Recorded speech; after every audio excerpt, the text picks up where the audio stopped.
Welcome back, everybody, to the Cleveland Guardians franchise here on MLB The Show 22. Today we're going to get through pretty much all of August in this episode. We're currently 57 and 57. It seems like we've been 500 pretty much all year, for Christ's sake. And since we were in the middle during the trade deadline last episode, we weren't really sure whether we wanted to buy or sell. So we ended up doing a little bit of both. But I think overall, our team is in a better position for the long term now than it was at the beginning of the last episode. We traded off some good pieces like Austin Hedges, Zach Plesac, and Oscar Mercado, but we got back some guys whom I like. We got outfield prospect Elliot Ramos from the Giants. We got to use him in our Orioles franchise last year. He was a fan favorite. I'm excited to have him back. We also got Jalen Davis from the Giants as well. We made a separate trade to acquire Victor Caratini from the Padres. He'll be the new starting catcher going forward. We got Keenan Middleton from the Diamondbacks. But of course, the big acquisition from Arizona is Ketel Marte. He was on the trade block. He's an impending free agent, and Arizona didn't want to pay him. So I figured it was a great opportunity to go out and get a budding star.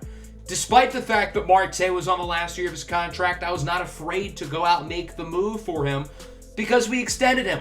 5 years, $76 million. He is locked up until the winter of 2027. So Ketel Marte is going to be a Cleveland Guardian for quite a while. Let's take a look at the standings, just get a general idea of where everything is. We are still a long shot to make the playoffs, and even with the addition of Ketel Marte and making our team overall better, in my opinion, I'm still not convinced that we have a real shot at the playoffs unless we have a big month of August or something. At this point, I think it would certainly be a major surprise, but it's not out of the realm of possibility. We'll have to see what this new look team featuring guys like Ketel Marte, Victor Caratini, and Keenan Middleton are able to do. With all of our moves, we obviously needed a fifth starter with Zach Plesac out the door, so we called up Carlos Vargas. He's only pitched in a couple of games so far, but he's been pretty good. He actually got banged up in his debut, but he's been quite solid overall.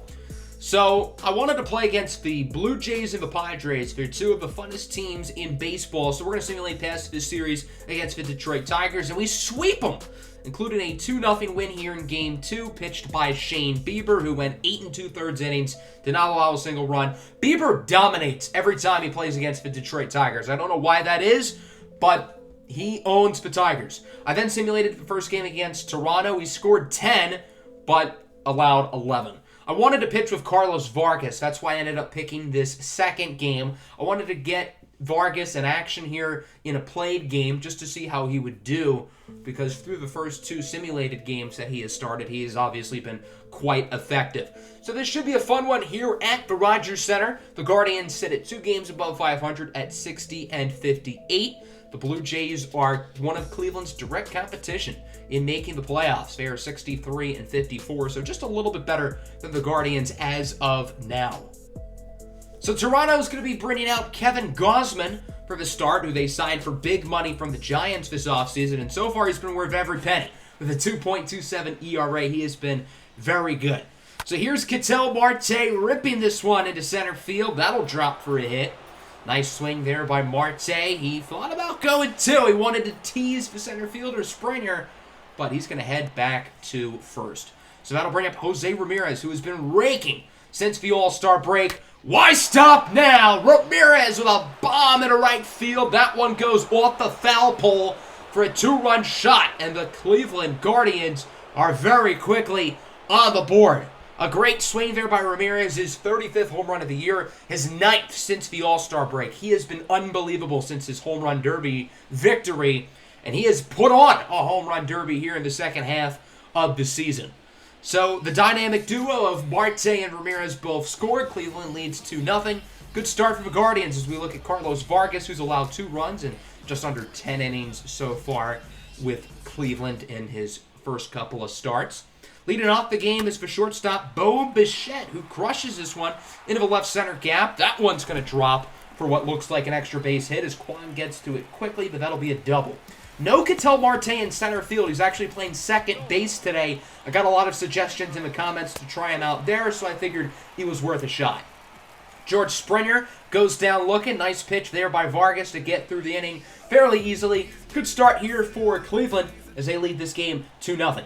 Amed Rosario is up leading off here at the top of the second. He's been hitting the ball pretty well as of late. This one grounded up the middle. Bichette tries to make the play. He wanted to get cute and go with the barehander, but he is unsuccessful. So they're going to call that a base hit for Rosario. That'll bring up Stephen Kwan, who bloops it into right field. Rosario chooses to be ballsy and go to third, and it proves out right. Good decision by Rosario to go to third base. So now there's runners on the corners. Nobody away here for Victor Caratini. He grounds it to the third baseman. Toronto will turn 2, but since there is nobody out, the runner from third, Amed Rosario, will score. So it's not a totally bad at bat by Caratini as it's now 3-0. Here's Reese McGuire swinging at junk. Not the first time he's done that. I'm sorry, that was a terrible joke. If you get it, you get it. Nonetheless, it's 3-0 here through 2. Good start for Cleveland's offense. Good start for Carlos Vargas.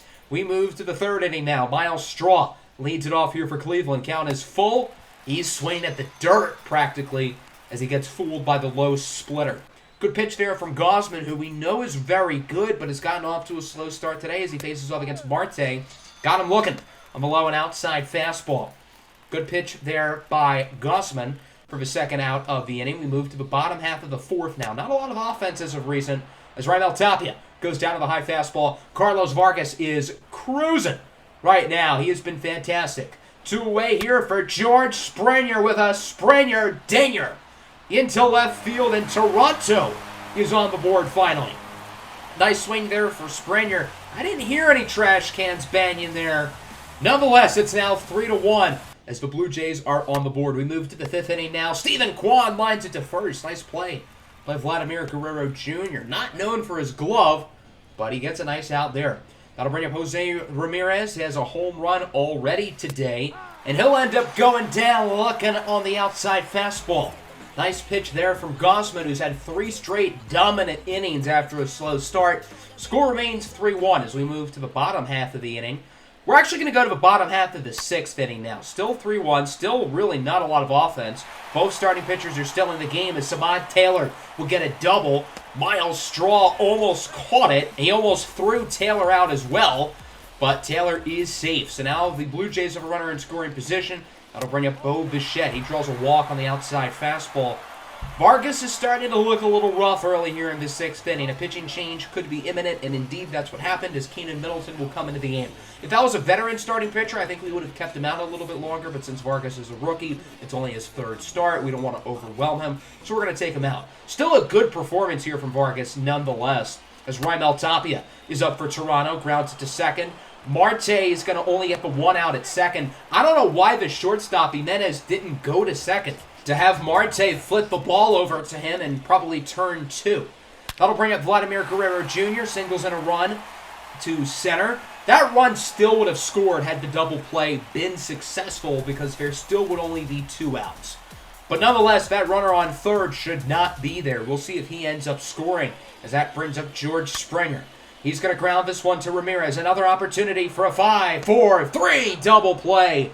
Good work by the Cleveland infield. So the middle infield blooper doesn't prove to be that big of a deal. But Toronto still scores a run. It's now 3-2. We move to the 7th. It's the Franimal, Franmil Reyes with a bomb in the left field, and the Guardians extend their lead. Toronto might have kept Kevin Gausman into the game a little bit too long. Gausman had 4 consecutive scoreless innings, but with his pitch count nearing the triple digits, the Blue Jays decided to keep him in, and that decision would backfire in a major way. From there, Toronto would take Gausman out of the game. 6 innings, 4 earned runs. Yimi Garcia, who throws absolute gas, will replace him. 3.07 ERA for Garcia this year. He's been quite solid. We'll see what he can do here as his first batter is the first baseman, Bobby Bradley, who hasn't done a whole lot today, currently 0-2. Draws a walk on the low fastball.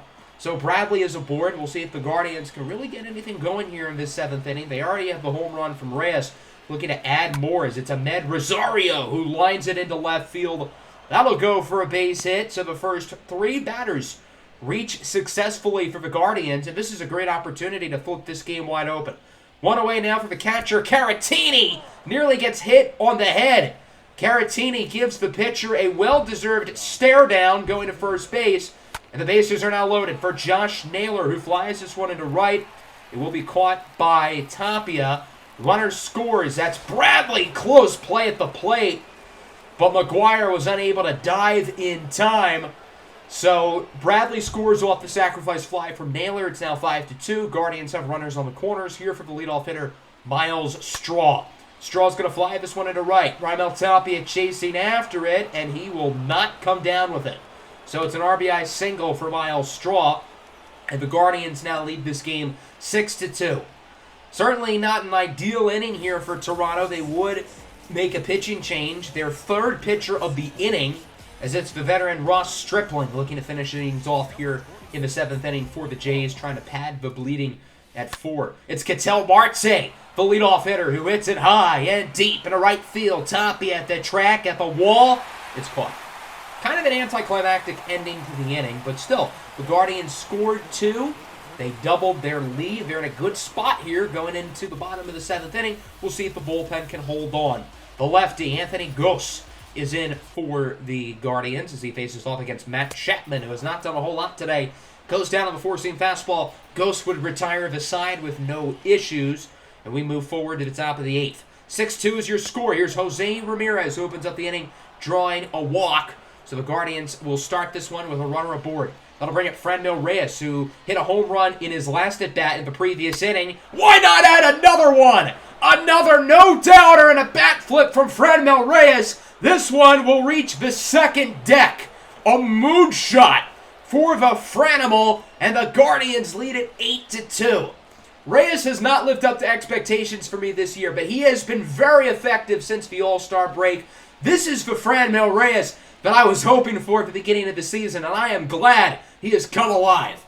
The Guardians lead by 6 runs. There's no way they should choke this lead. As James Karinchak checks in here in the bottom of the 8th, it's been a rough year for Karinchak, particularly these past couple of months, and his day will not start off particularly well. With a runner on first and 1 away, Bo Bichette hits a 2-run bomb into left center field. That'll make it 8-4. Bichette's 18th of the season, and it looks like these Blue Jays are going to go down fighting. The following batter bloops it into right. That's Tapia, and that'll be a ground rule double as Miles Straw is unable to make the diving catch. So Tapia's at second for Vladimir Guerrero Jr. High and deep in the left field. If it's fair, it's gone. It is fair. A 2-run shot for Vladdy Jr. Look at the scoreboard. The Blue Jays, within a matter of at-bats, have gotten back into the game as it's now 8-6. So James Karinchak's day ends up being a total disaster. He is taken out of the game for Aniel de los Santos. He has an ERA of 6 on the year. Not particularly good. Hoping to improve upon that today as it's George Springer. High fly ball deep into center field. Quad chases after it, but it's gone. New pitcher, same results. The Blue Jays have 3 home runs in their past 4 at-bats in what once looked like a finished game. Is far from done. It's now 8-7. Toronto is not done. Lourdes Gurriel Jr. hits that one over the glove of Ketel Marte for a single. Still only 1 out, by the way, as that'll bring up the third baseman, Matt Chapman, who crushes this one into right field. It goes off the wall. That'll be a double for Chapman. Gurriel advances to third. So the misery has to stop, right? De Los Santos is taken out of the game. He did not record a single out, and the Guardians just say, screw it. We're in a jam. We need to get out of this inning now. Let's put in our best pitcher to do it. Even though it's not a save situation, it will be Emmanuel Clase who comes into the game. And sure enough, he would finish off the inning no problem as he strikes out Kevin Biggio. Good job there by Clase in a jam, but still not a good inning for the Guardians. They allow 5 runs. James Karinchak and Aniel de los Santos faced off against 8 batters. Combined, they allowed 7 hits, 3 home runs, 5 runs total. Not ideal. Julian Merriweather is in for Toronto here in the top of the 9th inning as he faces off against the catcher Victor Caratini to lead off the inning. He hits it nicely into left field, and that one will go in front of the wall. It looks like Cleveland's offense has something to say after that big inning by Toronto. A double for Caratini, and the Guardians have a runner in scoring position with nobody away. That'll bring up Miles Straw now up to the plate. 1-2 pitch goes down looking on the slider. And from there, the Guardians would not score in the top of the ninth inning. So we go to the bottom half of the inning. Emmanuel Clase is still in here for the save as he strikes out Samad Taylor for the first out of the inning. 2 away now for Raimel Tapia. Flies this one into right. Miles Straw chases after it in fair territory, and the Guardians win an amazing game. 8-7. What a thriller, particularly there at the end. But it is the Cleveland Guardians who hold on for victory and improve to 61-58 on the year. So this was a very weird game. Our offense started off hot, then we were cold, and then our offense exploded late, but theirs answered right back. Both starting pitchers, Carlos Vargas and Kevin Gausman, were good, but both bullpens were atrocious. As I said, Karinchak and De Los Santos faced off against 8 batters. They allowed 7 hits, 5 runs, 3 dingers. Not good. Major shout out to Emmanuel Clase for not only getting out of the jam in that 8th inning, but finishing the game off in the 9th inning. So, a good win there. We're going to simulate our next 7 games. The final game on the road against Toronto, 3 at home against Detroit, 3 at home against the White Sox. And we didn't do very well. We go 2-5 in that stretch, so we're now back to 500. Our lone win against the Tigers, we won 3-0. You can take a guess who pitched. A complete game shutout for Shane Bieber. He owns the Detroit Tigers. In his last 4 starts against the Tigers, Bieber has pitched an unbelievable 36 and 2/3 innings, and he's allowed 1 run. That's insane. He literally owns real estate in the Detroit Tigers. So now we get into the second game of the day here at Petco Park against one of the most fun and exciting teams in baseball, the San Diego Padres. And I wanted to make it a point to play against the Padres this year for that reason. They went out and made a big trade back in June with the Orioles, giving them Jake Cronenworth and Luis Campusano in exchange for Cedric Mullins. Value-wise, that's not a phenomenal deal for the Padres, but they got the best player in the trade with Cedric Mullins having another all-star level season. Here's Blake Snell, the lefty. I wanted to play against the lefty because, well, I wanted to see Ketel Marte against the lefty. He is a beast against lefties. So that's really the only reason why I picked this game over the other one. Marte's first at bat is a walk. Blake Snell does not want to pitch in the strike zone to Ketel Marte. And to be honest, if I was Blake Snell, I don't think I would either. That'll bring up Jose Ramirez hitting from the right side of the plate today, obviously facing off against the lefty. He singles it into right field. So the Guardians open up the inning with a couple early base runners. That'll bring up Franmil Reyes, who had a multi-home run game in the first matchup we played today. The only 2 on this play is the amount of outs, as it ends up being a double play. Good job there by the San Diego infield to get through the inning. Aaron Civale will be starting today for Cleveland. I have to apologize here real quick because the bottom of the first inning and the early portion at the top of the second inning did not record for me for whatever reason, and there was some action. Cedric Mullins led off for the Padres. He had a home run to make it 1-0. Then Victor Caratini answered with a home run for us against his old team to tie it at 1. So it's tied at 1 here. 2 outs at the top of the second inning. Again, I apologize for that issue. As Yu Chang gets an infield single, Fernando Tatis Jr. unable to make the play in time at shortstop. That'll bring up Andres Jimenez, who pops it into shallow left, and Manny Machado cannot make the play. So that $700 million right infield is unable to get 2 routine defensive plays for San Diego. That'll bring up Ahmed Rosario, who singles it into right, and the bases are loaded as Yu Chang decides to rightfully hold up at third. A huge opportunity here for Ketel Marte, who, as we know, rakes against lefties. He hits this one high and deep in a right field. Not all that deep, unfortunately, as it is going to be caught. So Victor Caratini does hit a home run. Again, it would have been awesome for you guys to see it because it was kind of cool that he hit it against his old team.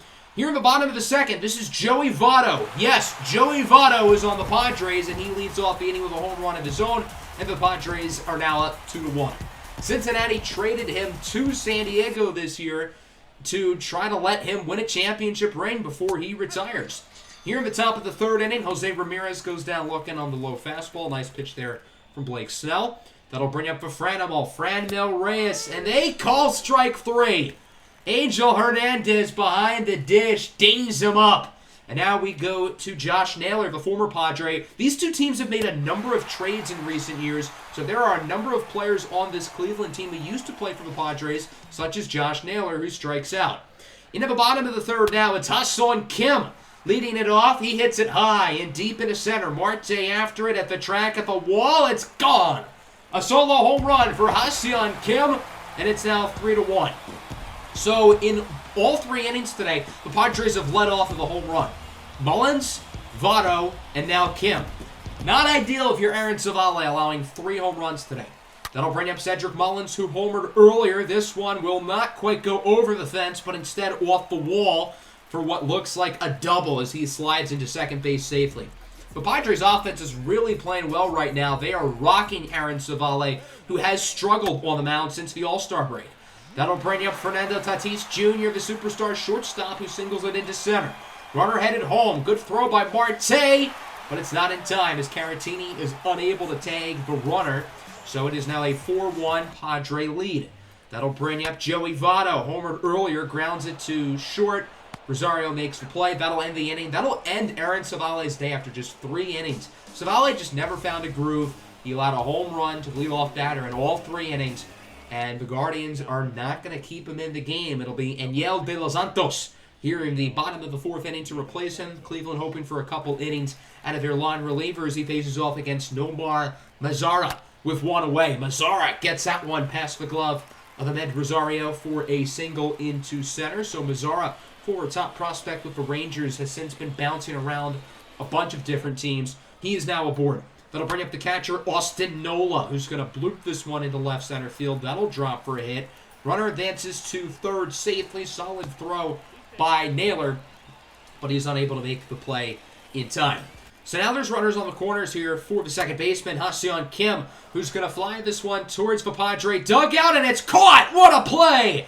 Victor Caratini with an awesome diving catch for the second out of the inning. Caratini has shown up today. He homered, makes that play, but unfortunately nobody else has really shown up as Ketel Marte draws another walk. Again, Blake Snell does not want to throw in the strike zone against Ketel Marte. Fittingly, the Padres take Snell out after he faces against Marte, which is odd.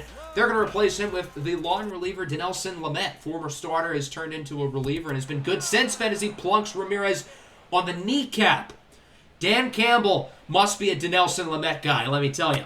That'll bring up Franmil Reyes, another former Padre who flies this one high and deep into right field at that track, at the wall. It's caught. Franmil Reyes, Josh Naylor, Austin Hedges, even though he's not on the team. The list goes on. Cal Quantrill as well. Used to be a San Diego Padre. Just a number of moves these teams have made. I guess they're good business buddies. Josh Naylor singles it into center. The former Padre drives in a run. So that'll make it a 4-2 ball game. That'll bring up another former Padre, Victor Caratini, homered earlier. He's going to draw a walk. So the bases are now loaded. What an opportunity here for the man, the myth, the legend, Stephen Kwan, who tries to get a hit here to possibly tie the game. He lines it nicely into left field, but it is caught. Not a bad inning. The Guardians scored 1, but it felt like they could have done a little bit more there and gotten some more runners on as they leave the bases loaded. Fernando Tatis Jr. is up here in the bottom of the 5th. He strikes out. And Enyel De Los Santos is pitching pretty well today. He's not really allowed any runners for the most part. That'll bring up Manny Machado, 0 for 2. He's been quiet today. Goes down looking on the 4-seam fastball. 2 good innings from Enyel De Los Santos. And the Guardians are going to hope for more. They keep him in here in the bottom of the 6th inning, and I guess that proves to not be a great move as Joey Votto gets another base hit. Even at advanced age, Joey Votto is still swinging the stick. He is still a great hitter, even if his TikToks are really, really cringy. So that'll bring up Trevor Stephan, who replaces Enyel De Los Santos. Stephan started the year off very well. Then we gave him his potential boost, and he's been, well, really bad since then. It's odd.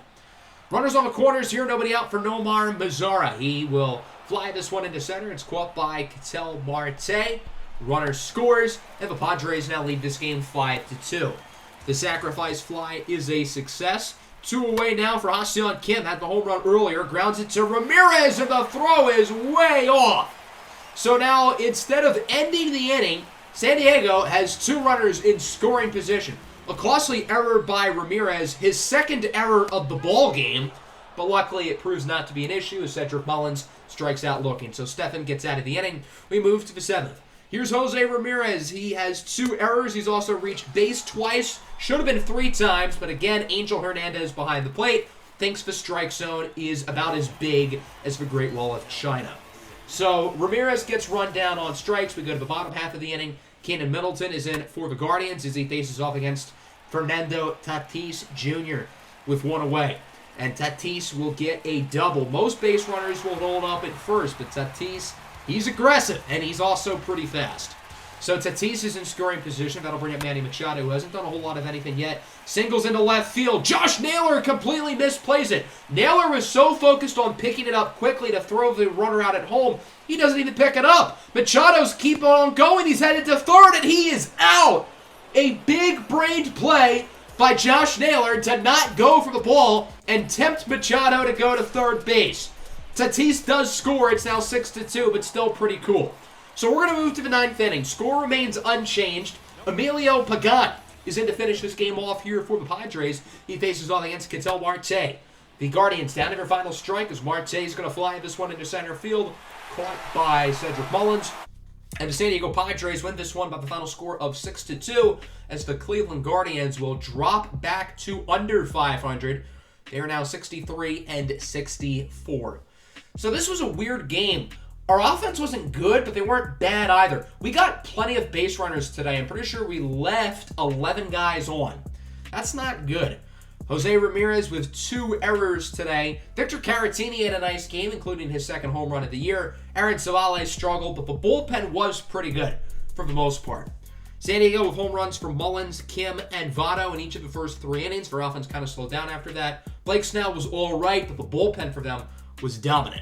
So we're going to simulate the rest of August. 1 more game against San Diego, 4 against Seattle, and 2 against Baltimore.